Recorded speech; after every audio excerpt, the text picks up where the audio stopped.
Baik, kita mulai ya. Bismillahirrahmanirrahim. Assalamualaikum warahmatullahi wabarakatuh. Apa kabar rekan-rekan semuanya? Kita bertemu kembali dalam acara Eho Talk yang akan kita laksanakan pada sore hari ini atau malam di sini. Pada sore hari ini sudah ada dua orang narasumber kita, yaitu ada Bapak Ahmad Maulana dan Bapak An Wahyu. Baik, saya bacakan agenda kita pada hari ini.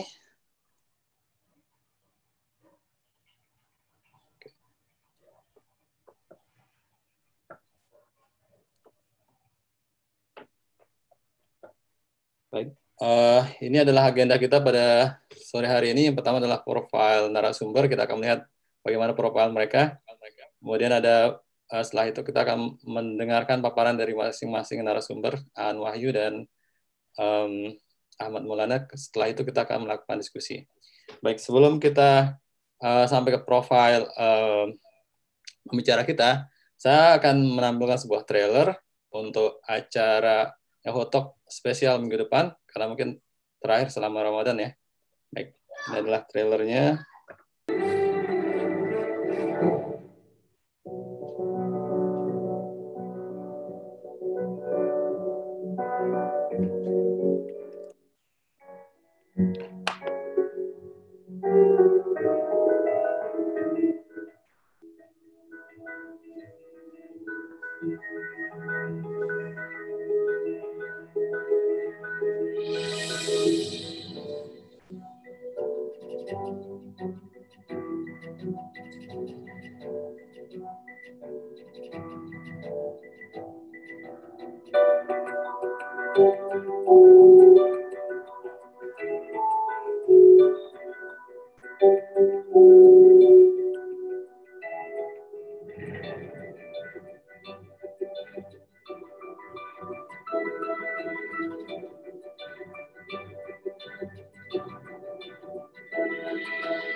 Berikut adalah profil dari Aan Wahyu.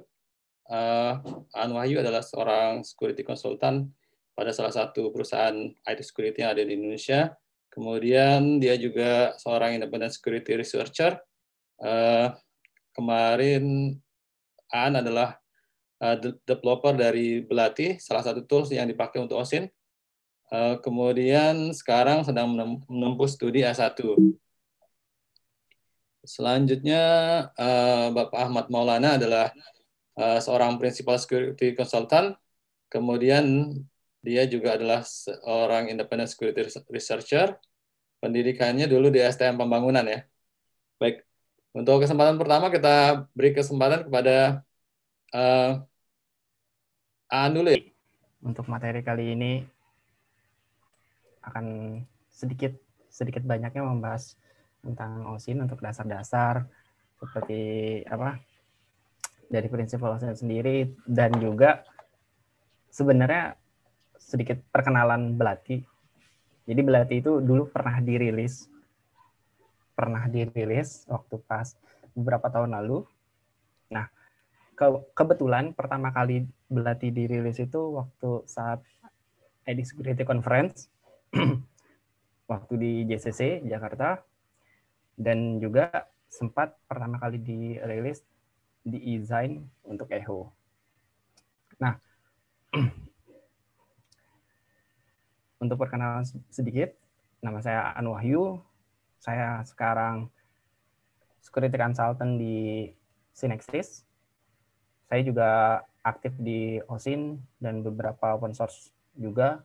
Saya juga sekarang menjadi developer di Black Arch Linux. Jadi Black Arch Linux itu adalah distro Linux yang mungkin semacam Kali Linux, tapi dia based on Arch Linux. Jadi untuk ngembangin tools-toolsnya dan juga upgrade paket. Jadi untuk teman-teman yang punya tools atau dan software-software bagus yang bisa disubmit, bisa saya bantu untuk bikin package build-nya. Jadi nanti di Black Arch Linux tinggal di pacman-s, langsung terinstall di OS Black Arch. Nah, saya juga sempat jadi author untuk Bloody Tools. Jadi Bloody itu saya buat awalnya untuk belajar pertama untuk belajar Python, karena saya waktu itu memang belum bisa Python, jadi langsung saya belajar untuk pembuatan aplikasi, terus ketemu case open source intelligence. Sebenarnya waktu itu masih soal domain gathering. Oke. Nah, sebenarnya OSINT itu apa sih gitu? Kalau saya bisa bilang OSINT itu OCNT, funnya gitu. Oke. Nah, jadi kalau saya simpulkan, OSINT itu sesuatu disiplin ilmu, kalau saya bilang disiplin ilmu intelijensi untuk publik, juga untuk pengumpulan data yang dimana biasanya data tersebut dikumpulkan terus utilisasi dan biasanya dieksploitasi dan disebarkan untuk kebutuhan khusus. Salah satunya kebutuhan untuk intelijensi, bisa berupa doxing, bisa berupa untuk private investigation terhadap orang, lembaga, ataupun terhadap kasus kriminal. Oke. Oke. Jadi informasi apa sih biasanya? Biasanya informasi-informasi yang berhubungan dengan hal-hal finansial, terus hal-hal yang dokumen-dokumen official dari government, atau mungkin bisa jadi dokumen politik dan militer. Biasanya kayak gitu. Oke, lanjut. Nah, ini ada beberapa rangkuman sedikit source information-nya dari mana aja. Ada bisa dari media seperti halnya televisi, majalah, radio. Karena dulu-dulu waktu pas Perang Dunia kan belum ada internet. Semua informasi itu bertukar lewat bukan majalah, seperti koran, terus radio, HAM, dan biasanya juga televisi gitu. Terus sekarang udah mulai maju, semua informasi bisa didapatkan di internet. Sekarang udah semua orang akses di sosial media, semua orang ngasih informasi di blognya pribadi bisa jadi. Terus apalagi di discussion group, kayak misal kayak di EHO sekarang gitu. Nah itu nggak sedikit orang yang nyantumin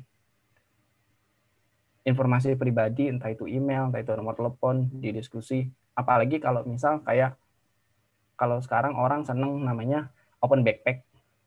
Jadi backpacker gitu, traveling tapi bareng-bareng. Biasanya itu di situ ada suruh nyantumin namanya siapa, emailnya apa, nomor telepon, dan sebagainya. Nah, hal-hal kayak gitu yang jadi bisa source information-nya. Terus ada public government data. Public government data ini menyerupai misalnya kayak survei, sensus penduduk, terus ada data ekonomi dari satu negara. Ada juga untuk yang profesional, terus ada yang komersial data. Komersial data ini biasanya pembelian data untuk bisnis. Terus ada literatur. Oke, lanjut.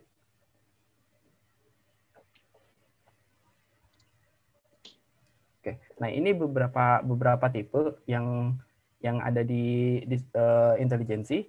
Nah, untuk human based intelligence biasanya espionage, untuk spy dan sebagainya. Terus ada geospasial. Kita juga pakai geospasial untuk di OSINT sendiri, untuk biasanya kalau ada foto atau ada satu bangunan, kita biar tahu ini bangunan dari mana, kita butuh geospasial, bisa dengan bantuan Google Earth atau bantuan Google Map. Terus ada measurement signal intelligence, ini biasanya orang-orang yang untuk militer. Nah, yang saya dalamin ini untuk yang OSINT, karena sumbernya sendiri terbuka, gampang diakses oleh semua orang. Terus ada signal intelligence. Signal intelligence ini biasanya untuk HAM, radio, dan biasanya butuh hardware khusus untuk tangani. Oke. Oke. Nah, kenapa sih OSINT? Yang pertama yang saya bisa bilang, kita nggak ngelakuin compromise terhadap sensitif data, terus kita juga nggak ngelakuin compromise terhadap sistem. Data yang kita lakukan, pemrosesan data, pengumpulan data yang kita lakukan itu cenderung pasif, bahwa target yang kita attack dan sebagainya itu nggak secara langsung, tapi kita dapat informasi itu dari service lain.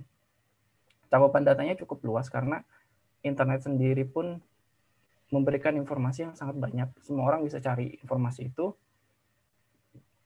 Gampang banget untuk di-share. Kalau misal kita dapat di sosial media atau misal kita dapat di blog, kita cukup share linknya. Atau misal ada screenshot, kita cukup share screenshot. Ini benar-benar gampang banget. Terus informasinya cenderung murah, bahkan bisa jadi free, karena kita nggak pakai informasi-informasi yang kita harus beli atau mungkin informasi dari espionage. Nah, dari situ pengumpulan datanya pun cukup lebih aman. Oke.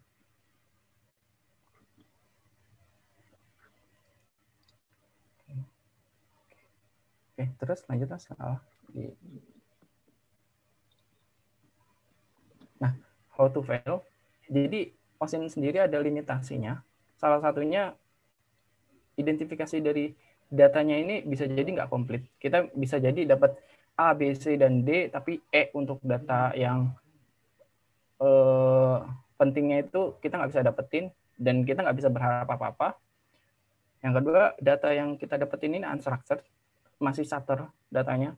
Jadi nggak ada polanya gitu. Kita mesti bentuk pola ini nanti untuk laporan. Yang ketiga ini kita butuh waktu yang banyak buat verifikasi data, datanya benar nggak sih, datanya valid atau enggak, terus kita masih perlu checking data lagi. Nah, informasi yang kita dapetin ini cenderung banyak noise, banyak informasi-informasi yang kita nggak butuhkan. Oke.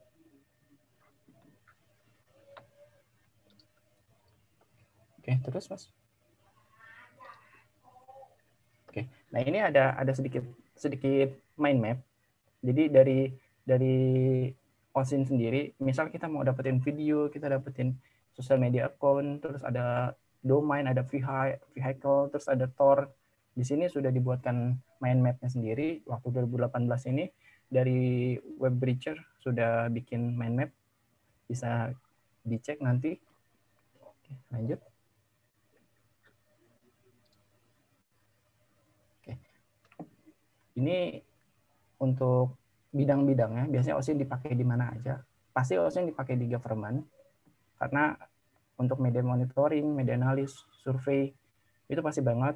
Terus di komunitas intelijensi, kalau di luar banyak komunitas untuk OSINT sendiri, saya nggak tahu di Indonesia ada atau enggak.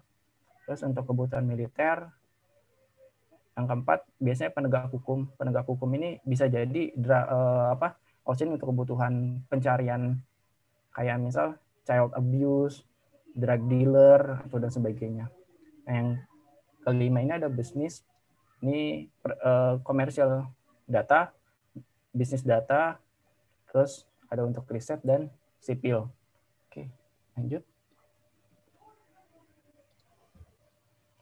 Nah, kalau bisa dibilang legal nggak legal, ini cenderung abu-abu, karena bisa jadi mungkin legal, bisa jadi nggak legal.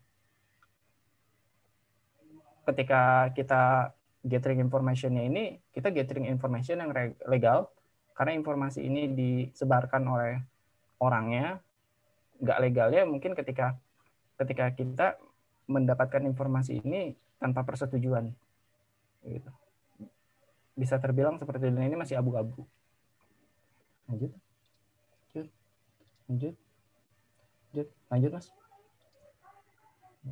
Nah, di OSINT sendiri ada untuk bagian ofensif OSINT, ada juga defensif. Kalau ofensif OSINT ini biasanya kita melakukan information gathering dan OSINT itu sebelum attack-nya itu terjadi. Jadi kita mapping semuanya sebelum attack terjadi, kira-kira ada apa sih. Kalau misal kita dapetin satu target, dalam satu target ini kita bakal bisa dapat apa aja sih. Nah, itu biasanya pas offensive. Nah, untuk defensif ini biasanya kita learning, kalau misal udah terjadi, oh kok bisa sih dapat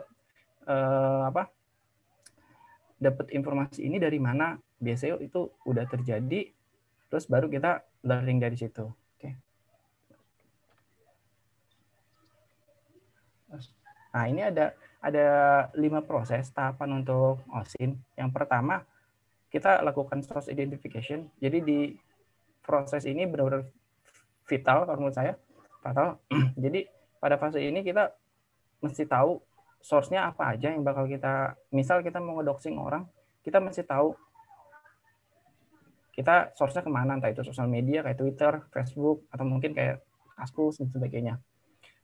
Nah, pada proses ini kita benar-benar ngedefine semua. Kira-kira kita mau ambil data dari mana. Setelah kita tahu, kita masuk ke data harvesting. Kita benar-benar ambil datanya dari source yang udah kita kasih define sebelumnya. Nah, setelah itu baru kita lakukan processing data terhadap data yang udah kita harvest. Karena kita nggak tahu integritas dari data ini seperti apa, kita harus lakukan integrity check pada proses ini. Setelah melakukan integrity check, kita lakukan untuk analis data. Jadi si datanya lebih dianalisa ini bakal masuknya kemana dan sebagainya. Tahap terakhir baru kita bikin delivery report. Seperti halnya delivery report kayak forensik atau mungkin pada kasus-kasus untuk investigasi. Biasanya untuk ASN seperti itu. Oke. Nah, untuk data harvesting sendiri cenderung ada untuk yang aktif dan pasif. Untuk yang aktif ini biasanya kita langsung komunikasi terhadap target ataupun mungkin komunikasi terhadap yang berhubungan dengan target. Nah, untuk yang pasif harvesting kita nggak butuh koneksi ke target langsung, kita bisa lewat service yang lain yang memang kemungkinan ada data target di situ ataupun penyedia layanan yang memang menyediakan data-data seputar yang kita cari. Lanjut, Mas.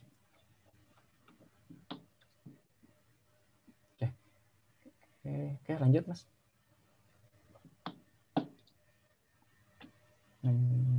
Lanjut.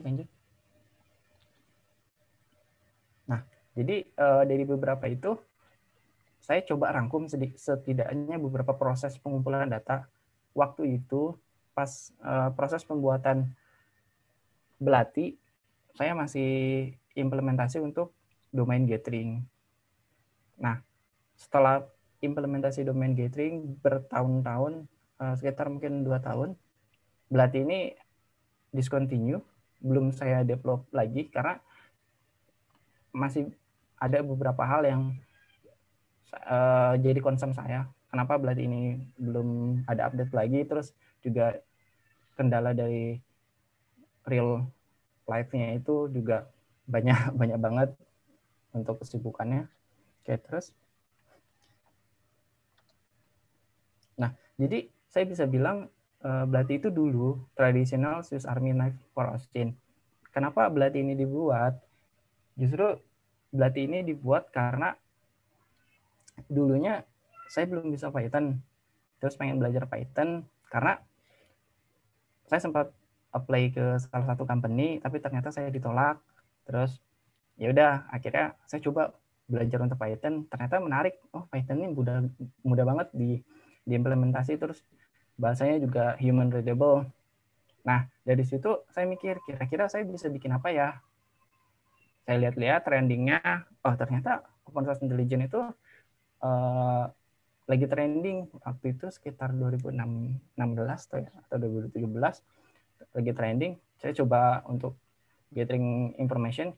Jadi dulu OSIN itu waktu masih rame cuma ada 2 antara Datasploit dan Spiderfoot. Nah, saya lihat project yang Datasploit, ternyata di project Datasploit ini banyak banget yang kurangnya. Terus banyak banget yang saya nggak bisa customize. Akhirnya daripada saya harus ngerecokin source code orang gitu, saya coba build-in sendiri untuk yang Belati ini. Nah, akhirnya Belati ini jadi, terus saya coba submit ke design dan alhamdulillah keterima sama Mas Amar, Mas Roni dan sebagainya. Oke, lanjut Mas. Nah, ini skapur sirihnya.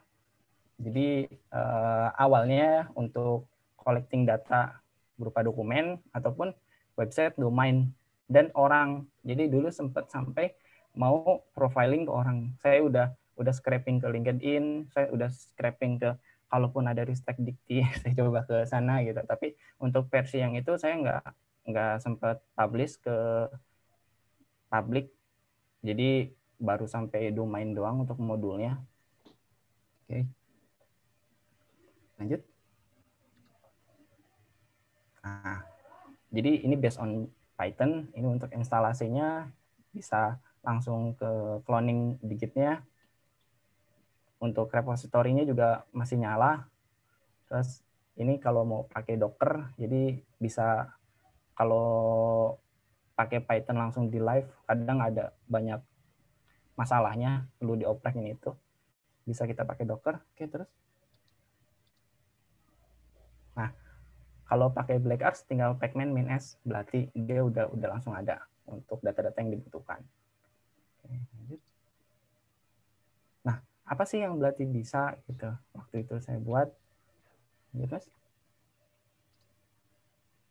Nah, yang pertama domain profiling. Jadi, yang pertama kali saya ambil data dari WHOIS.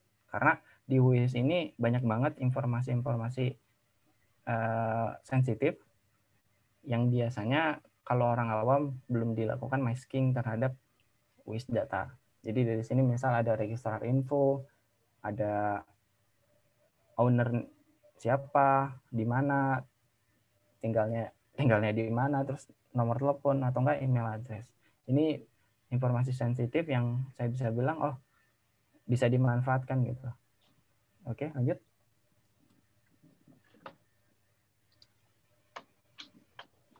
Ini ada beberapa contoh dari WHOIS information, seseorang bisa melakukan cyberkriminal. Jadi di link yang ada di sini bisa nanti dibaca, ada contoh dari WHOIS information dia bisa lakukan untuk cyberkriminal ke sana. Oke, lanjut Mas.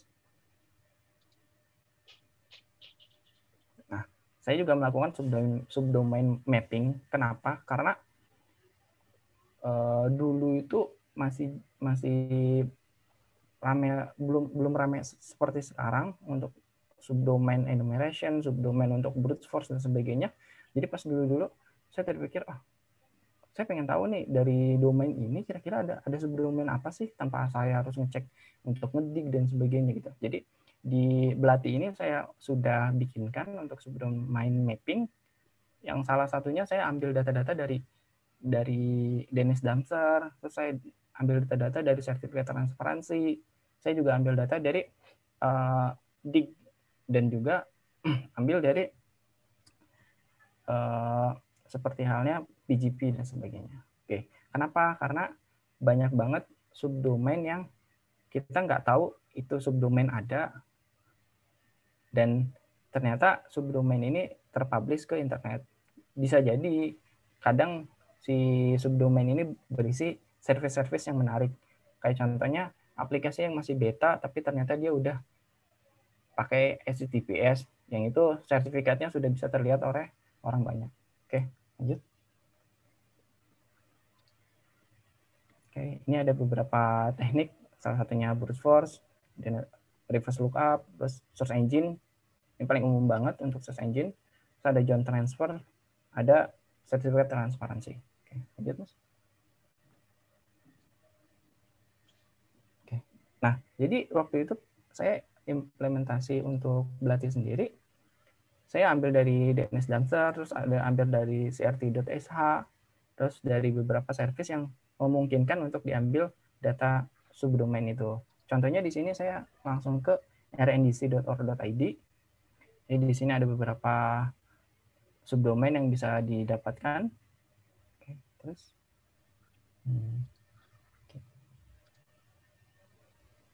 Nah, atau enggak lewat search engine via Doc. Oke, lanjut. Nah, ini DNS John Transfer. Jadi di Korea sama di Rusia ternyata DNS-nya bisa di John Transfer.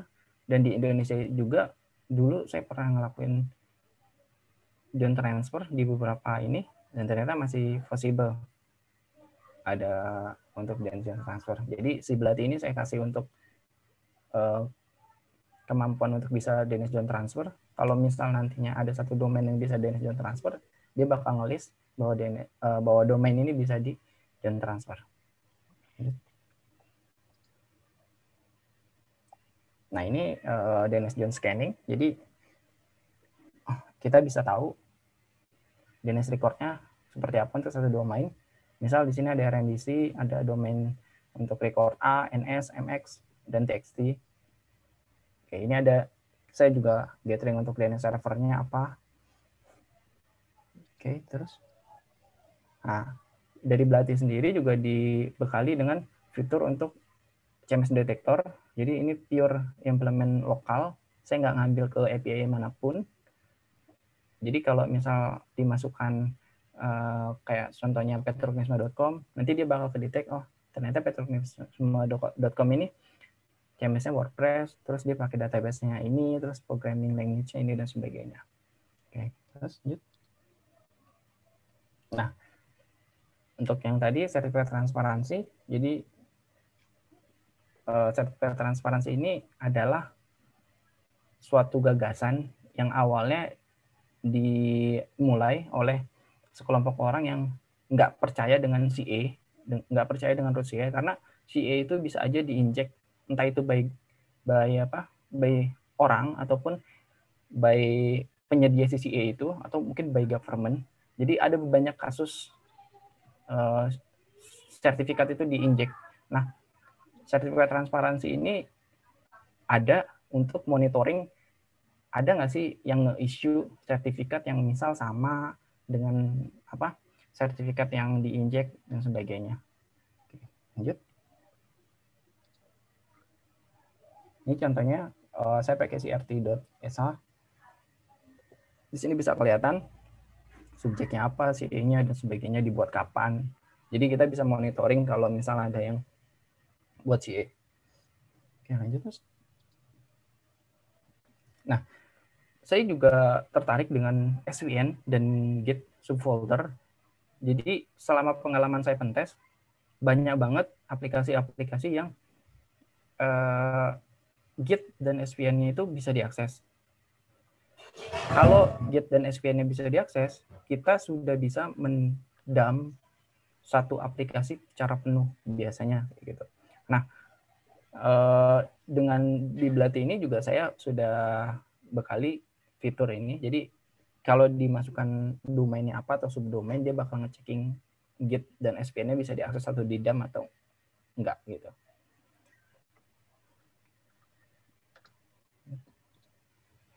Oke. Nah, ini beberapa fakta untuk yang subversion. Jadi cenderung biasanya developer itu .file itu hidden, nggak kelihatan. Jadi biasanya agak diabaikan karena nggak tahu juga. Terus directory listingnya biasanya enable. Walaupun directory listingnya itu disable, kalau kita mau ngedump Git yang aksesibel, bisa jadi datanya masih bisa di-dump. Oke. Lanjut. Nah, hanya karena kita nggak bisa lihat, bukan berarti itu nggak di sana.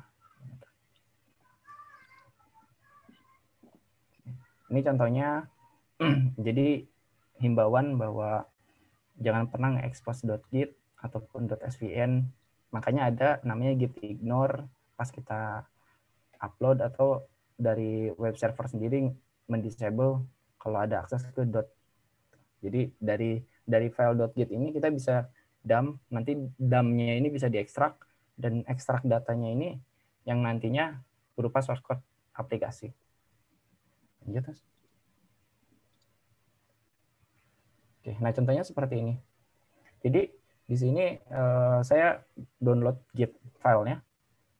Dari sini ada head-nya, terus ada objek dan sebagainya.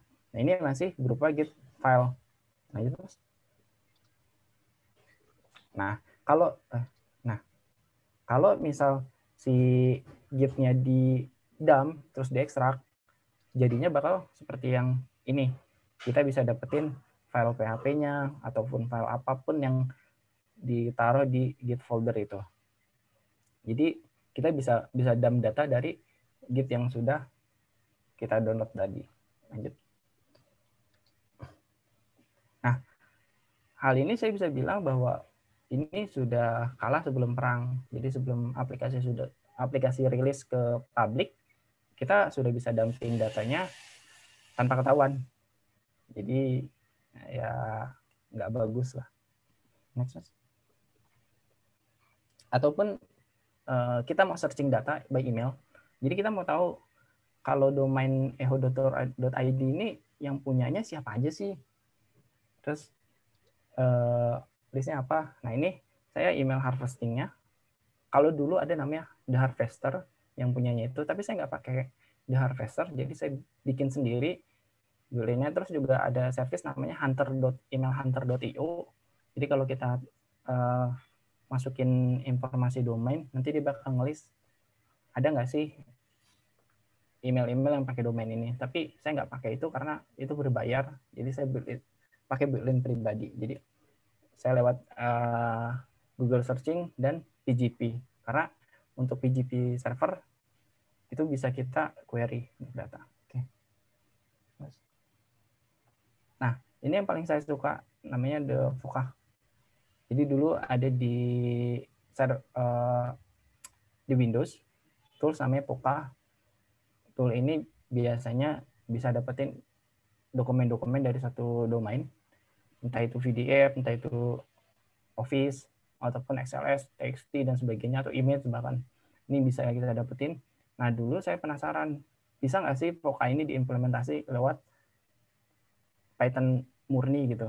Nah, saya coba implementasi, ternyata bisa. Jadi si Voca ini secara intinya dia kerja lewat search engine. Jadi dia masukin ke search engine, Google Doc-nya apa, nanti dari situ linknya di parsing, baru di-downloadin satu-satu. Oke. Lanjut. Nah ini seperti ini, manual docking. Jadi domainnya apa, terus file type-nya apa. Oke, lanjut Mas. Lanjut. Nah, ataupun kalau lihat Blati nantinya seperti ini. Jadi nanti di sini dia bakal gathering dari Google Search, ada nggak sih dokumen dari RNDC? Kalau ada, dia coba cari PDF, doc, TXT, dan sebagainya. Nah, nanti dia bakal download satu-satu semuanya. Itu lebih otomatis, kita nggak perlu capek. Nah, metadata, ini metadata dari satu dokumen. Oke. Lanjut, Mas.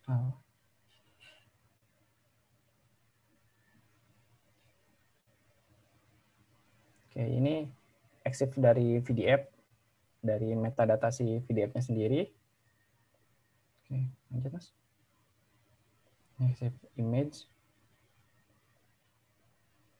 Nah, jadi setelah kita tahu beberapa hal tentang OSINT, selanjutnya itu ini hal yang sederhana, semua orang bisa pakai, semua orang bisa lakukan OSINT, semua orang bisa pakai tools-nya. Terus kita mesti hati-hati untuk sharing informasi, entah itu di sosial media, entah itu di blog, atau di halaman-halaman lain, di forum, dan sebagainya, bahwa informasi pribadi kita nggak semestinya di-share ke siapapun. Oke, terus. Nah, penutupnya, pada akhirnya OSINT itu bukan soal tools apa yang kita pakai, terus atau teknik apa yang kita pakai, itu semua cuma soal mindset dan disiplin. Jadi kalau mindset dan disiplin kita udah terbentuk, nantinya tools atau teknik apa akan mengikuti. Itu biasanya yang saya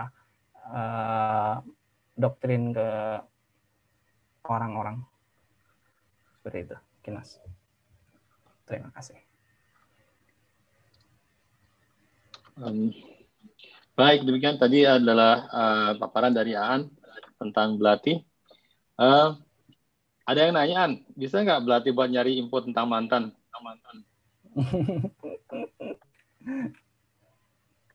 Ya, mungkin nanti dijawab pas sesi tanya jawab ya. Sekarang kita lanjut ke narasumber yang kedua dengan Ahmad Maulana, silakan. Ya, Assalamualaikum warahmatullahi wabarakatuh. makasih. Mana ya nih? Bingung aku. Jadi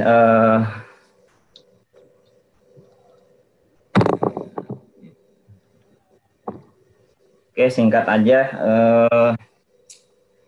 Sebenarnya ini dadakan ya, Mas Roni, Gan Roni minggu lalu kontak tiba-tiba nodong, bisa nggak ngisi di Cotok yang minggu depan. Yang kedua, tadinya bingung mau ngomong apa ya, soalnya saya dari sisi kalau mau ngomong teknis udah terlalu banyak ya orang-orang yang lebih jago lah, lebih subas dari saya bahas tentang urusan teknis ya, jadi bingung juga mau ngomong apa nih. Jadi saya coba sharing aja di sini cerita dari sisi dunia security dari sisi non teknisnya ya, dari sisi non teknis. Jadi security apalagi security profesional ya, nggak cuma sekedar bicara teknis. Jadi banyak non teknis juga yang sebenarnya salah satu kunci penting ya untuk kita menjadi seorang security konsultan yang baik ya. Untuk judul sendiri ini ide dari Agan Roni juga, kayaknya dari film jadul nih, saya aja nggak tahu nih film apa nih, angkatannya ketahuan lah angkatannya. You Good Man judulnya, kemarin saya googling ternyata filmnya Keanu Reeves ya itu kan ya. Nah itu Tom Hanks. Bukan. Tom Cruise ya. Tom Cruise. Tom Cruise ya. Itu saya pajang foto saya di sebelahnya, mungkin agak-agak mirip ya kan ya. Oke, jadi slide saya singkat aja, ini sekedar sharing aja cerita-cerita pengalaman pekerja saya menggeluti bidang information security profesional ya. Karena ini yang minta guru saya, mentor saya ini Agan Roni, jadi ya sedikit.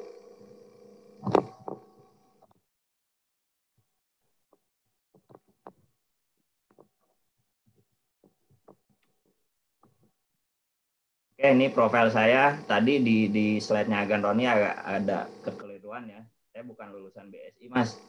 Saya lulusan satu alma mater sama Mas Hero ya. Jadi lulusan Budi Luhur, bukan BSI. Oke, ini profil saya bisa dicek di LinkedIn. Saat ini logo koleksi logo saya baru 1, 2, 3, 4. Baru 6 logo ya untuk pengalaman kerja. Saat ini bekerja di IT Sec Asia sebagai principal consultant. Fokusnya di pentest ya, pentest and testing. Mau cerita apa ya tadi? Jadi lupa. Mungkin cerita lebih ke arah kemarin ngobrol-ngobrol sama Mas Roni dan terinspirasi dari Ecotok minggu lalu ya. Kalau yang lain udah sempat dengar minggu lalu itu kita bahas security lebih ke arah ethical ya, ethical hacker lah kalau istilah kerennya itu ethical hacker, masalah etika atau lebih ke arah attitude ya kalau bisa saya bilang. Jadi mungkin lebih ke arah sana. Skill set seorang konsultan nggak cuma dari sisi teknis ya, kita lebih bicara dari sisi non teknisnya, yaitu masalah attitude itu sendiri. Karena kalau cuma sekedar bicara teknis, bisa dibilang sekarang informasi udah gampang banget orang dapat. Anak-anak lulusan kuliah aja dengan mudahnya dia dapat OSCP, sedangkan dulu kayaknya susah payah kita mendapatkannya. Kalau sekarang kayaknya dengan mudahnya gitu. Jadi kalau bicara teknis itu kayaknya udah nggak asing lagi, udah gampang banget didapat. Nah, yang justru dari sisi non teknisnya ini yang saya lihat terutama anak-anak muda itu kayaknya apa ya, jadi kurang aware terhadap dari sisi non skillnya ini sendiri ya. flashback sedikit, ini saya gabung di Echo itu dari sekitar tahun 2005-2006 lah kalau nggak salah. Jadi waktu itu forum komunitas security di Indonesia itu masih sedikit sekali ya. Nah, salah satunya yang cukup besar itu Echo pada saat itu. Ada Echo, ada Jasacom, dan ada beberapa lagi. Cuma saya memutuskan untuk join di Echo. Kemudian saya beberapa kali diajarkan sama Mas Roni ini dibimbing untuk pada waktu itu beberapa kali menemukan bug ya. Jadi bikin advisory, kita rilis di advisory-nya Echo. Ini pada tahun 2006 pada waktu itu. Nah, bicara etik itu ada istilah namanya white hat ya. Jadi di dunia hacking itu ada namanya white hat, ada black hat gitu. Jadi black hat itu identik dengan hacker apa sih, underground lah, dark web gitu. Penjahat istilahnya, identiknya dengan penjahat. Nah, sedangkan begitu dunia IT security mulai booming ya. Kalau nggak salah itu sekitar tahun 2006-2007 itu mungkin di slide Mas Rashid minggu lalu ada ya. Jadi mulai booming istilah apa namanya professional security ya, muncullah istilah white hat. Jadi white hat ini bisa dibilang hacker tapi yang punya etika gitu. Jadi ethical hacker. Jadi hacker tapi dia punya etika. Nah, etika ini penting. Ini yang justru membedakan good dan bad tadi ya. Jadi kalau kata minggu lalu kata Ustadz Sarwat ya, istilahnya kalau kita ngajarin ilmu silat, kita harus ngajarin juga akhlaknya gitu, supaya ilmunya ini nggak dipakai untuk kejahatan gitu. Jadi justru ini dipakai untuk yang baik gitu. Nah, kalau sekarang ini dipakai untuk lebih ke arah profesionalisme ya. Ini ada kayak semacam security career path. Bedanya yang kiri dan yang kanan ya. Kalau yang kiri itu awalnya kita dari analis, kemudian jadi director, official, kemudian akhirnya jadi high tech security consultant. Nah, ada path kedua dari dunia underground hacking, dia kriminal, kemudian ketangkep, akhirnya terkenal dan akhirnya dibayar tinggi juga. Ini yang kiri 20 tahun, yang kanan 2 tahun. Nah, ini joke aja sih, jangan ditiru lah yang kanan ini. Nah, ini saya coba cari-cari untuk karir path security di Google ya. Ini agak kurang pas sih sebenarnya, cuma cukup mewakili lah. Jadi untuk masuk ke dunia security itu basicnya bisa dibilang semua harus punya lah gitu. Tapi minimal ada satu bidang yang dia memang istilahnya expert lah di situ. Udah cukup basicnya cukup banyak di situ. Kalau saya sendiri, saya awalnya basicnya dari networking ya waktu itu. Jadi dulu kerja sebagai teknisi, kemudian jadi IT support, sysadmin, kemudian lama-lama terjun ke dunia security. Ada beberapa rekan saya basicnya dia dari developer, programming segala macam, kemudian tertarik security, akhirnya masuk ke dunia IT security. Bahkan ada juga yang awalnya dari ini ya, dunia financial and risk ya, jadi biasa fraud, auditnya ke arah fraud, financial, dan ujungnya lari ke security juga. Nah, kurang lebih itu ya basicnya ya. Cuma role-nya kurang lebih seperti ini, kemudian masuk ke entry level, kita jadi analis. Nah, ini kurang lebih path saya seperti ini, awalnya dari networking, saya jadi analis di perusahaan security yang pertama, kemudian baru sedikit-sedikit saya lari ke arah penetration testing.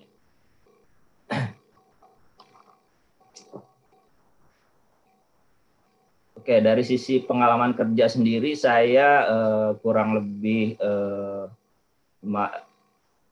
tahun saya pengalaman kerja ya, udah cukup lama. Memang saya lebih bisa dibilang nggak pernah kerja di end user ya, selalu kerja di dunia vendor bisa dibilang lah istilahnya. Jadi lebih ke arah customer oriented gitu. Jadi memang sejak dulu saya lebih sering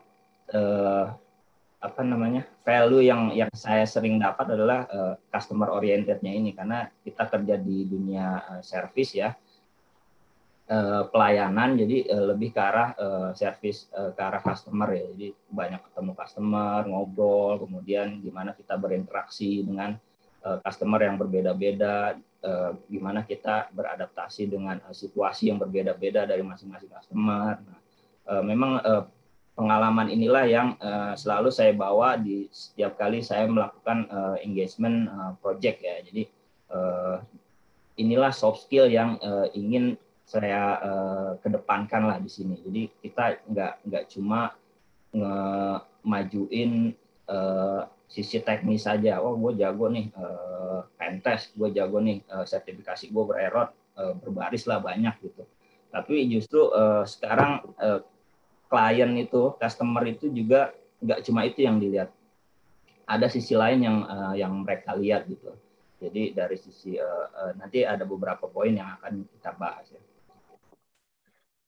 Nah, ini key skill dari seorang security konsultan yang baik lah. Jadi sesuai dengan judulnya ya, good security man lah gitu. Jadi ini saya ambil dari internet ya, comot-comot, dan kurang lebih poin-poinnya ini insya Allah dapatlah tersampaikan maksudnya.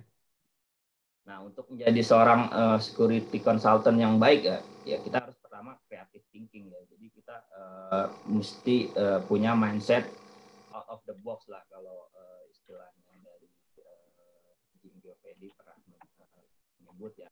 Jadi kita harus berpikir out of the box. Kita harus punya mindset bahwa bagaimana caranya kita menyelesaikan suatu pekerjaan dengan hasil sebaik-baiknya dan memenuhi keinginan customer lah ya.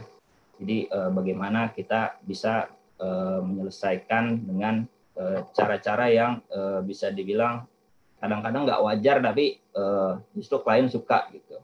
Nah, ini creative thinking-nya ini yang harus kita kedepankan. Apalagi seorang pentester itu kadang-kadang kita melakukan pentest suatu aplikasi yang role-nya ABCD, nah kita harus kreatif nih, seorang attacker nih kira-kira cara berpikirnya seperti apa sih? Nah itu creative thinking ini yang perlu kita asah terus ya. Saya lihat creative thinking ini belum tentu benar, karena dari pengamatan saya bekerja dengan beberapa orang konsultan yang pernah saya lihat, untuk orang-orang yang berangkat dari dunia underground, dari komunitas, justru creative thinking ini lebih terasah gitu ya, dibanding rekan-rekan yang berangkat dari developer ya, dari programmer ya. Ini hanya pengamatan sekilas saja ya. Sepertinya kalau yang dari komunitas itu mungkin otak jahatnya udah lebih terasa gitu, apalagi yang berangkat dari komunitas underground yang agak-agak nakal lah gitu ya. Kemudian skill yang berikutnya yang juga penting adalah thinking conceptually and practically. Jadi kita konsepnya harus dapat, tapi prakteknya juga harus bisa gitu. Kadang-kadang beberapa kali saya temukan kita melaporkan suatu temuan, misalnya kita pentest aplikasi, kemudian oh ini secara konsep ini finding Pak, ini teorinya bisa dieksploit kalau begini. Nah, konsepnya oke seperti itu. Cuma secara prakteknya possible atau enggak gitu. Jangan-jangan itu cuma teoretikal aja gitu. Nah, ini yang perlu seimbang ya. Jadi secara konsep dan prakteknya harus seimbang supaya sekali lagi tujuan kita sebagai konsultan, kita dibayar untuk membantu. Jadi kita bukan nyusahin nih, kita membantu klien gitu. Jangan sampai kita dibayar, di hire untuk membantu, tapi malah jadi ujung-ujungnya nyusahin. Jadi mereka jadi ribet, mereka berusaha memfixing sesuatu, tapi padahal itu istilahnya nggak possible untuk di fixing, dan secara resikonya sebenarnya secara resiko nggak terlalu tinggi misalnya ya, dibanding dengan bisnis impact dan lain-lain gitu. Nah ini yang harus kita seimbangkan. Jadi secara konsep dan praktek kita harus paham. Dan terkadang kita cuma paham praktek tapi konsepnya nggak paham. Nah ini lebih ke arah tadi, kita tahu tools, kita tahu cara market tools, tapi kita nggak tahu konsepnya, ini tools ngapain sih gitu. Dan tadi Aan udah sempat jelasin ya bahwa tools itu hanya membantu kita untuk melakukan pekerjaan. Intinya adalah mindset ya. Jadi kita harus tahu konsepnya, baru kita pakai tools itu. Nah, supaya konsep dan praktek ini balance ya. Nah, problem solving ini juga terkadang seringkali di suatu pekerjaan penting ya. Jadi misalnya kita ngasih solusi. Jadi konsultan itu kan kita ngasih solusi. Mereka berkonsultasi kepada kita. Kita ngasih solusi, solusinya seperti ini Pak. Silakan di-apply misalnya. Dan pada saat mereka mencoba nge-apply, mereka mendapat kesulitan dan ternyata nggak, istilahnya solusi yang kita kasih di awal ini nggak bisa gitu. Nah terkadang saya melihat ada beberapa orang konsultan itu kayak lepas tangan gitu ya. Jadi dia ngasih solusi, terus si klien atau si developer fixing nggak berhasil nih. Oh ya udah, itu urusan Bapak, bukan urusan saya gitu kan. Saya udah ngasih solusi seperti ini. Kalau nggak bisa ya bukan urusan saya lagi. Gitu. Nah ini salah satu attitude yang bisa dibilang mencemarkan si konsultan itu sendiri gitu.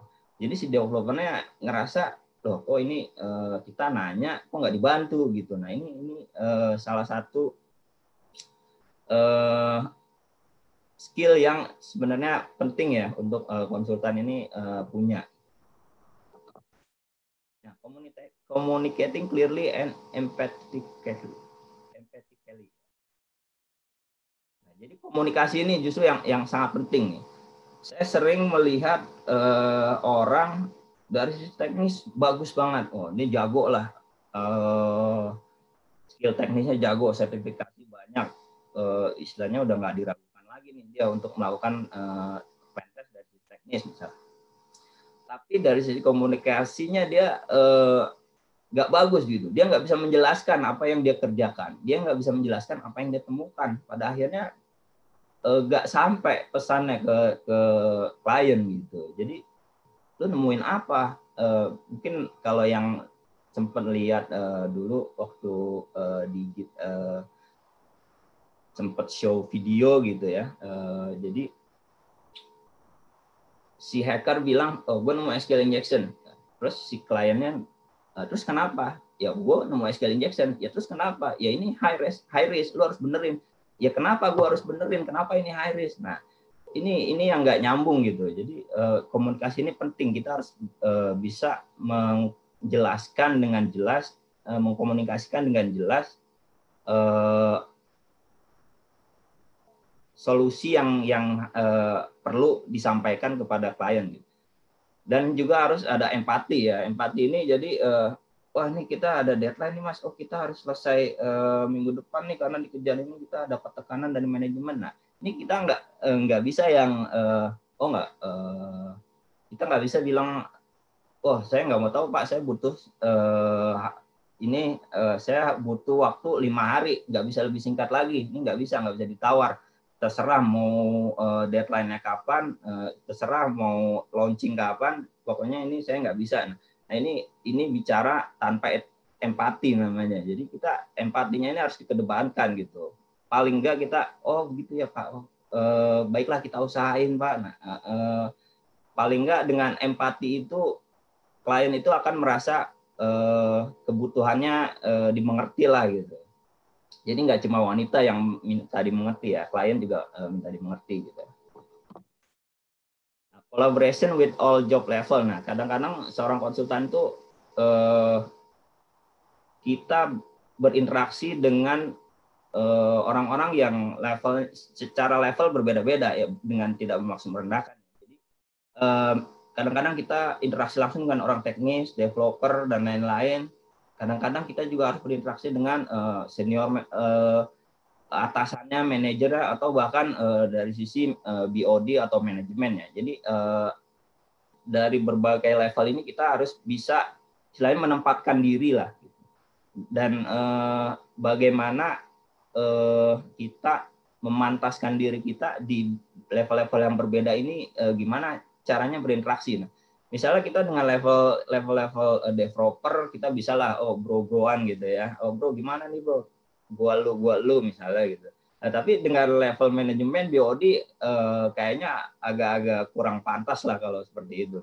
Nah, ini yang kadang-kadang kita nggak aware lah gitu dari seorang konsultan seperti itu.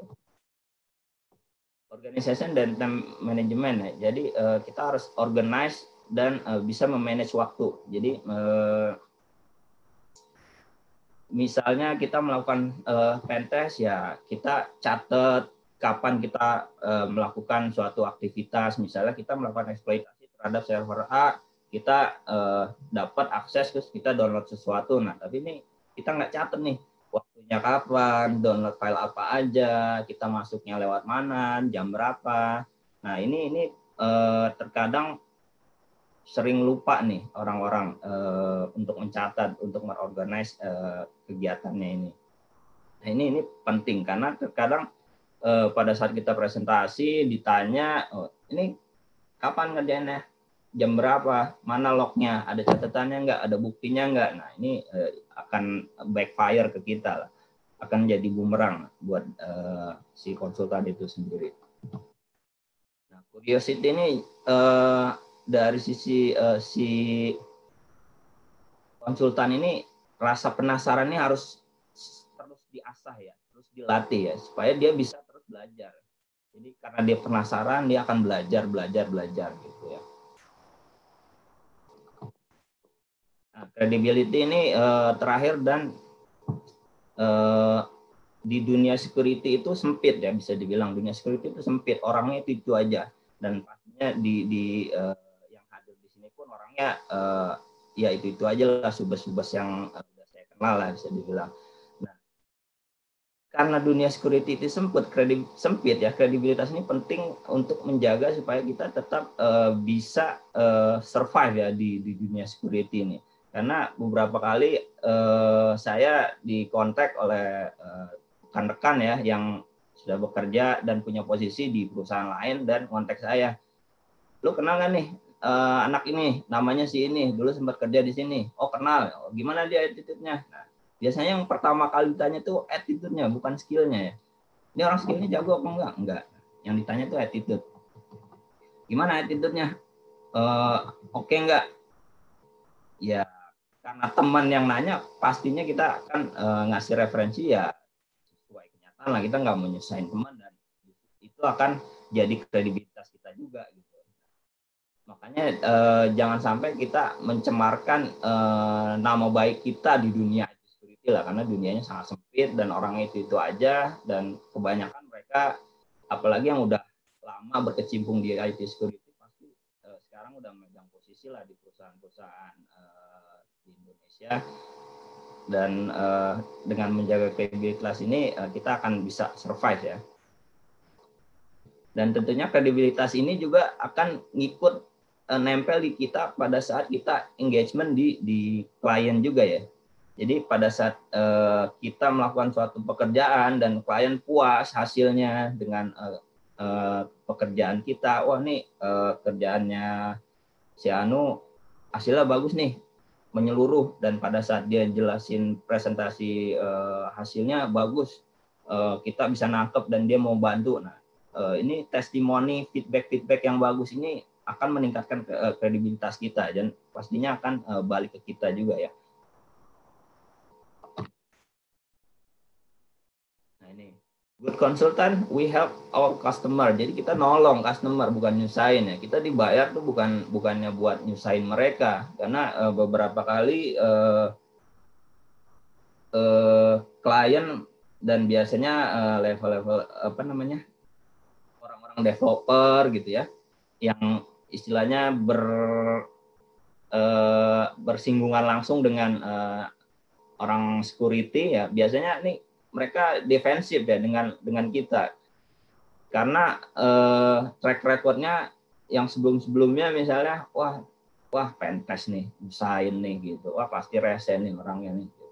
Dan pada akhirnya kita juga yang susah gitu, kita minta dokumen, minta dibantu ini, dibantu itu, mereka nggak mau bantu, dipersulit. Nah ini penting untuk kita terapkan mindset ini, bahwa kita itu konsultan tuh kita membantu mereka, kita dibayar untuk membantu mereka gitu. Nah, membantunya nggak cuma dari sisi teknis ya, dari sisi soft skill juga. Dari sisi teknis ya, ini orang-orang di sini udah pada tahu lah ya, kita bahasa-bahasa security, kita mengamankan, improve cyber security posture, comply cyber security regulation. Nah, ini bahasanya Digit nih, banyak nih di sini, dia sering ngomongin ini. Nah, kemudian audit, comply, bla bla bla. Nah, ini dari sisi teknis kita membantu mereka. Nah, dari sisi non teknisnya adalah kita bikin mereka tidur tenang gitu kan, kita bikin mereka damai, kita bikin mereka aware terhadap security gitu, kita bikin mereka lebih tenang terhadap security mereka gitu. Jadi ini yang perlu kita kedepankan pada saat kita ingin menjadi seorang konsultan yang baik ya. Jadi mindset kita harus kita arahkan bahwa kita ini tujuannya adalah menolong customer, kita membantu customer gitu. Dan ini value yang sangat bagus dibawa di setiap pekerjaan. Nah, ini ada quote pesan sponsor ya, ini dari bos. Ya, kita passionate terhadap pentest. Jadi kalau ada teman-teman yang istilahnya merasa, wah gue udah creative thinking, gue udah problem solving gue bagus, kredibilitas gue bagus, ya silakan kirim CV aja ke kita.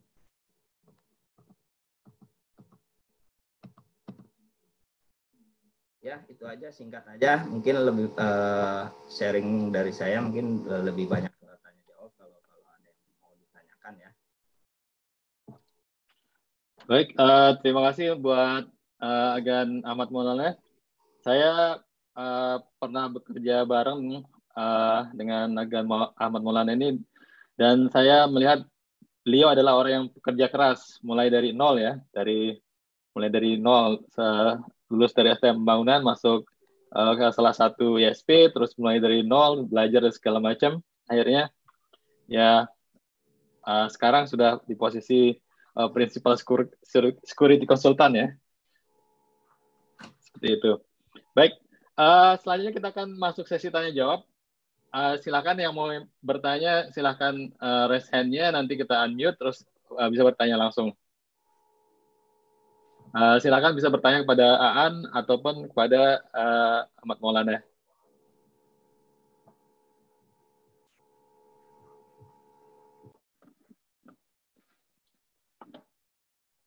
Ya tadi buat Aan, tadi gimana? Ada yang nanya, katanya itu bisa buat nyari informasi tentang mantan nggak?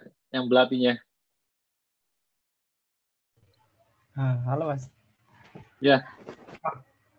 Kalau itu mah kan tinggal stalking aja sih, gitu kan. Atau nggak datengin rumahnya, minta balikan ya nggak Mas? Oh gitu ya.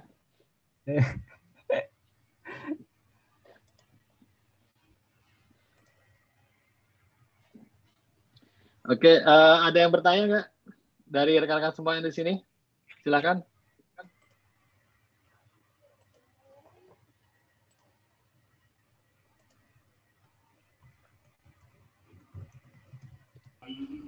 Ya silakan. Selamat sore, Mas Aan sama Mas Ahmad Maulana. Mau tanya nih, mungkin lebih ke Mas Ahmad Maulana ya. Ya, tadi kan sudah diberikan ya bagaimana menjadi seseorang yang profesional gitu ya di dunia information security. Nah, itu kan kadang memang kita juga apa ya melihat untuk mengarah ke sana mungkin butuh banyak mungkin kalau Mas Ahmad sudah sangat berpengalaman nih, sudah panjang lah gitu ya. Nah, buat apa namanya buat teman-teman yang baru memulai karir di dunia information security gitu ya. Apa sih yang paling saran yang paling manjur lah buat kita-kita yang pemula ini supaya bisa ngikutin jejak-jejaknya kayak Mas Aan sama Mas Ahmad gitu. Mungkin apakah dari level technical sarannya bagaimana yang bisa ngikutin PET apa misalnya ngambil sertifikasi atau ikut CTF atau yang non technical kayak misalnya ikut komunitas atau yang berdasarkan pengalaman secara experience di field lah Mas Ahmad sama Mas Aan gitu Mas. Makasih. Ini yang nanya siapa nih? Kayaknya kenal nih.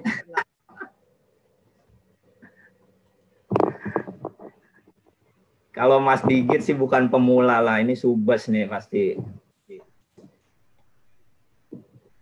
Jadi kalau untuk yang mau masuk ke dunia security ya, saya beberapa kali interview. Yang saya tanya itu adalah kenapa sih pengen masuk dunia security profesional gitu? Kenapa pengen jadi pentester lah? Karena saya megangnya pentest ya.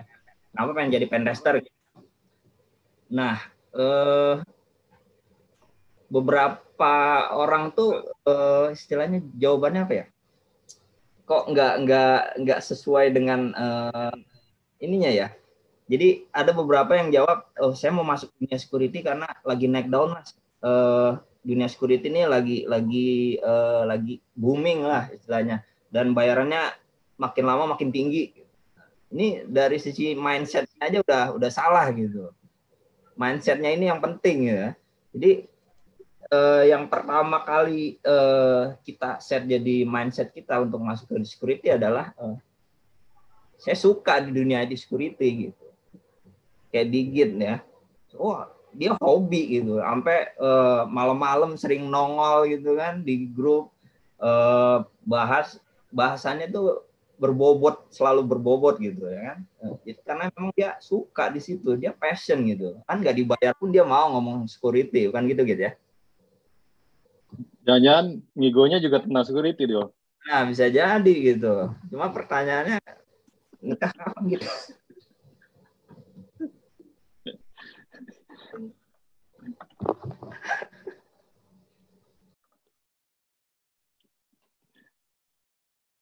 Oke. Ada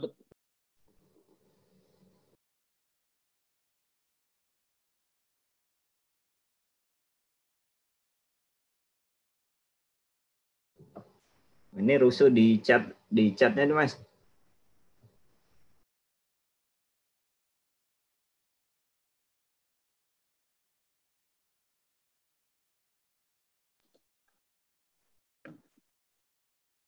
ya. Silakan, ada yang mau bertanya lagi? Silakan di Risi mau nanya. Oke, siap. Ayo, silakan Ci. Halo, kedengeran nggak? Kedengeran. Videonya mana Ci? Liatin dong. Janganlah, belum mandi. Mau nanya sama Mas Dule. Mas Dule, ini kalau tadi ngomongin mindset ya, sebenarnya kalau mindset tuh cara ngelatihnya gimana sih kalau misalnya kita nggak punya mindset gitu? Soalnya mindset itu kan nggak ada, kalau kita cari gimana cara punya mindset kan jawabannya nggak ada yang benar langsung kejawab gitu. Nah kalau untuk security sendiri, mindsetnya gimana sih cara bentuknya gitu? Itu sih. Makasih.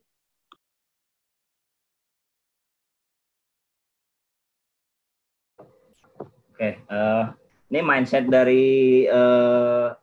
sisi tadi ya, yang ethical hacker lah ya.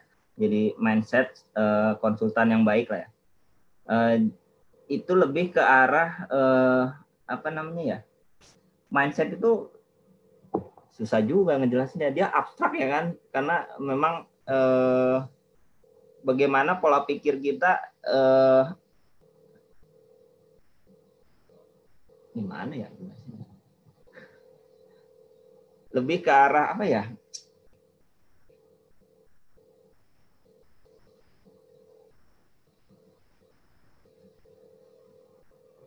niat lah gitu.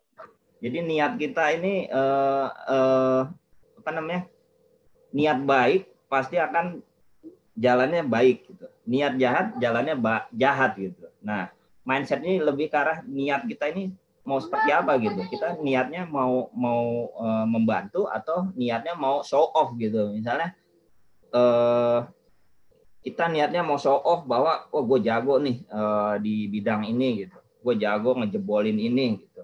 Nah, ini akan kebawa ke mindset kita bahwa gue harus nunjukin kejagoan gue harus nunjukin keahlian gue bahwa gue jago ngejebol ini, dan lu nggak akan bisa ngebenerin apa yang udah gue jebol, misalnya gitu. Nah ini akan jadi mindset kita melakukan pekerjaan itu gitu, dan akan jadi mindset kita merespon misalnya dari sisi klien minta dibantu. Nah, mindset kita karena udah terbentuk tadi, mindset kita jahat, kita mau show off, kita mau membuktikan bahwa kita jago. Nah, akhirnya kita akan lebih ke arah ya pokoknya gue bisa jebol, terserah lu benerinnya gimana. Selama gue masih bisa jebolin, ya lu masih bolong gitu. Nah, tapi dia nggak ngasih solusi nih gimana gitu. Nah, ini kan jadi kebawa ke sana gitu. Nah, makanya tadi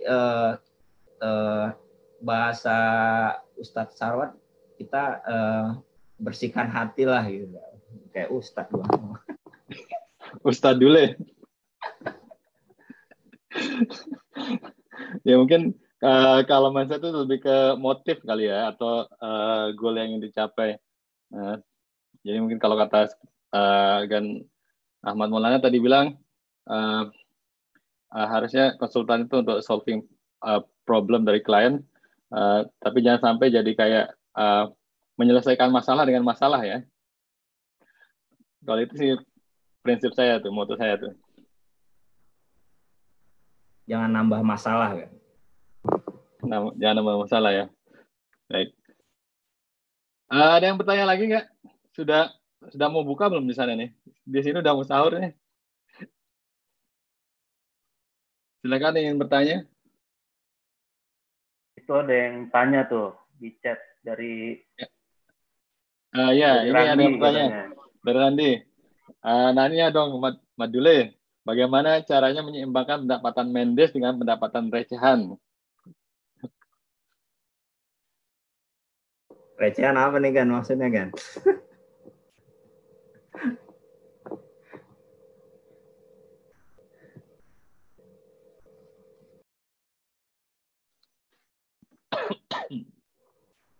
Ini jadi kayak ajang reuni nih di grup nih. Iyalah, banyak orang-orang lama nih Dol. Gimana, ada yang ingin bertanya? Silakan, atau ingin menyampaikan unek-uneknya. Ini John Travolta dari tadi ingin menyampaikan unek-uneknya. Silakan. Ini saya unmute nih ininya. Tolong di unmute deh. John Travolta.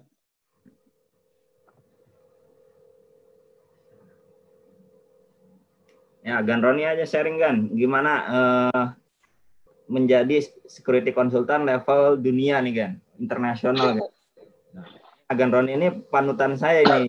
Dulu saya pertama kali pentest pertama saya di security profesional, pertama kali pentest ini sama Gan Roni sama Gan Randi nih.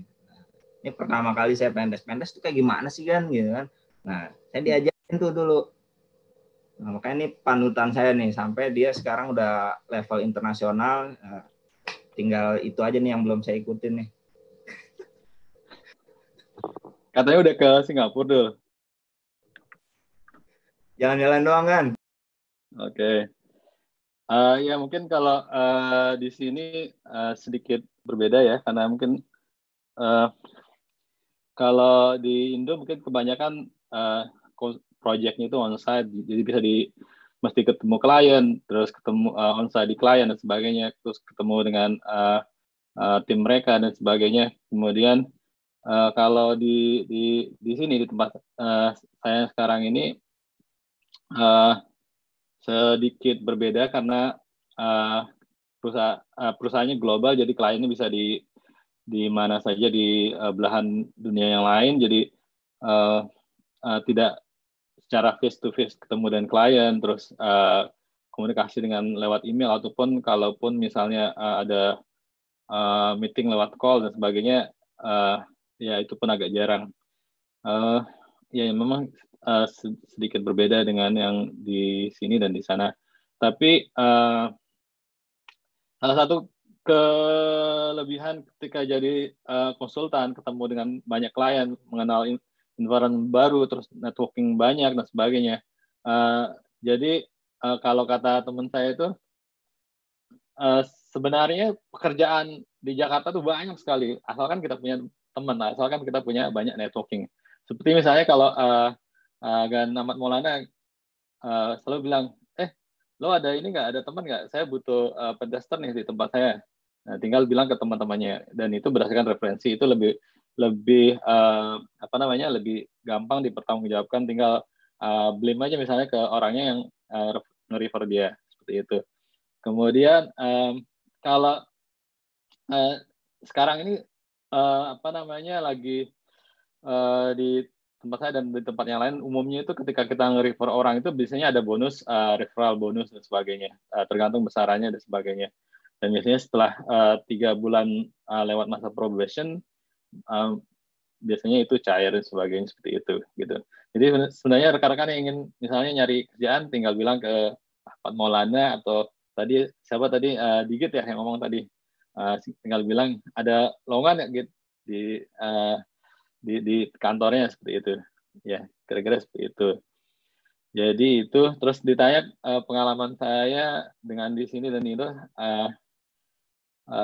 kalau dari segi pengalaman lebih banyak di Indo ya, karena di sana bisa ketemu banyak orang, ketemu banyak sistem, mulai dari pentest segala macam, dari mulai ATM, terus EDC dan sebagainya, seperti itu. Karena kalau yang sekarang karena kebanyakan online, jadi sistemnya sedikit lebih berbeda, seperti itu. Ada yang bertanya lagi nggak? Silakan. Atau mungkin Gan Amar mau sharing, silakan Mar. Halo? Skip Gan, skip. Skip ya? Lanjut aja, lanjut. Oke.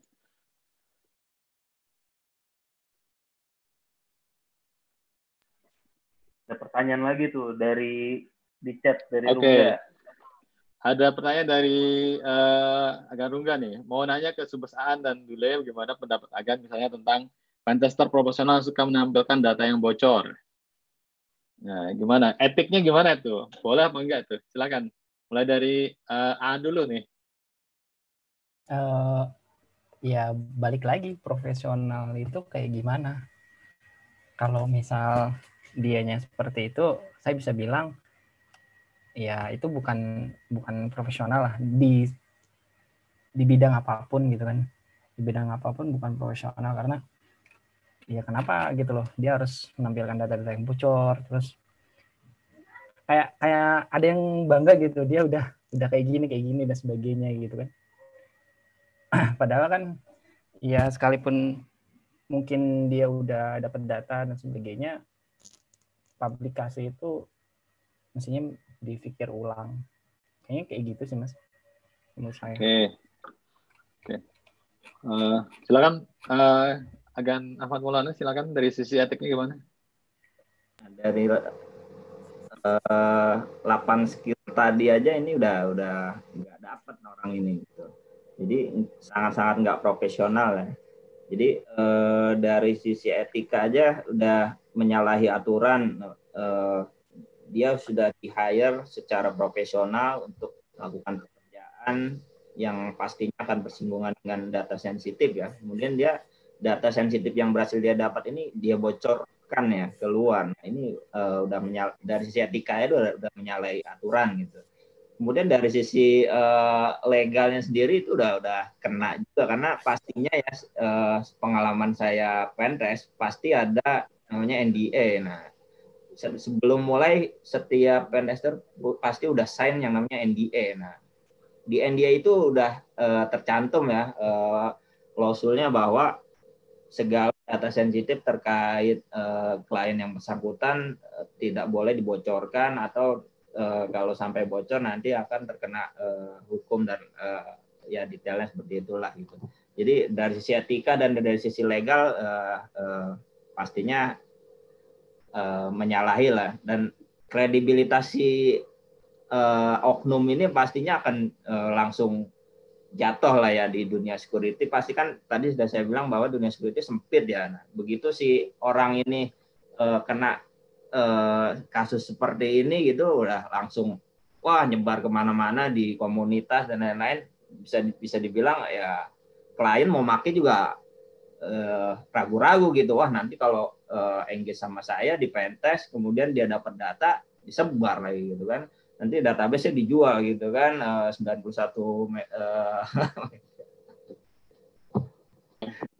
lebih seperti itu ya. Iya, iya. Kemudian kalau misalnya ini kan terkait dengan antara pentester dan bug hunter ya, itu gimana tuh menurut Agan Ahmad Maulana dan Agan Aan? Kalau bug hunter kan kebanyakan jarang yang pakai NDA ya, kecuali kalau sudah melaporkan bugnya, kemudian sudah di-approve oleh si targetnya atau si kliennya. Kemudian biasanya ada NDA untuk tidak mempublikasi segala hal yang berkaitan dengan bug tersebut. Itu gimana tuh menurut Agan Ahmad Maulana dan Aan? Berarti itu dia udah ada ketentuan tapi tetap disebarkan gitu, Mas? Iya. Itu gimana tuh? Wah, kalau kayak gitu ya udah masuknya harus ke legal nih, Mas. Soalnya etiknya juga udah kelanggar kan. Kita udah ada peraturan udah ada peraturan masing-masing di bug hunting. Kalaupun boleh, biasanya kan sensor tuh data-datanya. Tapi kalau sampai nggak diperbolehkan sama sekali buat publish, tapi ternyata dipublish, ya jalur legal aja. Soalnya kan juga menyangkut ke nama baik perusahaan target tuh. Iya. Oke. Dari Agan Ahmad Maulana gimana, Ken? Ya kurang lebih sama lah kan. Jadi kalau minggu lalu dengerin ya Ustadz Sarwat bilang kita mau ngasih tahu orang wah rumahnya pintunya melongo nih, terus kita mau ngasih tahu bahwa ini bisa bahaya nih, bisa ada maling masuk. Nah, kita silaturahmi dulu baik-baik gitu kan, ngasih taunya baik-baik, karena biarpun istilahnya tadinya niatnya baik mau ngasih tahu, kalau caranya salah kan yang punya rumahnya pun akan ofensif lah ya gitu. Nah, sama kurang lebih untuk yang bug hunter ya kurang lebih seperti itu ya. Dia ada etika untuk menyampaikan kelemahan-kelemahan tersebut. Cuma kalau kasusnya kadang-kadang si yang kita udah baik-baik, cuma yang punya program ownernya ini nggak mau terima misalnya, ya itu sih kalau ada platform bug huntingnya biasanya diselesaikan melalui mediasi si platform itu ya. Kalau yang dia nggak masang program, nah itu bisa larinya ke jalur hukum ya. Kalau di Indonesia ada ITE kalau nggak salah. Baik, karena waktu berbuka sudah 5 menit lagi, kita tutup ya. Kita tutup. Terima kasih atas kehadiran rekan-rekan semuanya. Sampai jumpa minggu depan dalam sesi yang spesial nanti. Trailernya tadi sudah kita sampaikan. Mohon maaf kalau ada kekurangan. Sampai jumpa minggu depan. Terima kasih rekan-rekan semuanya. Assalamualaikum warahmatullahi wabarakatuh.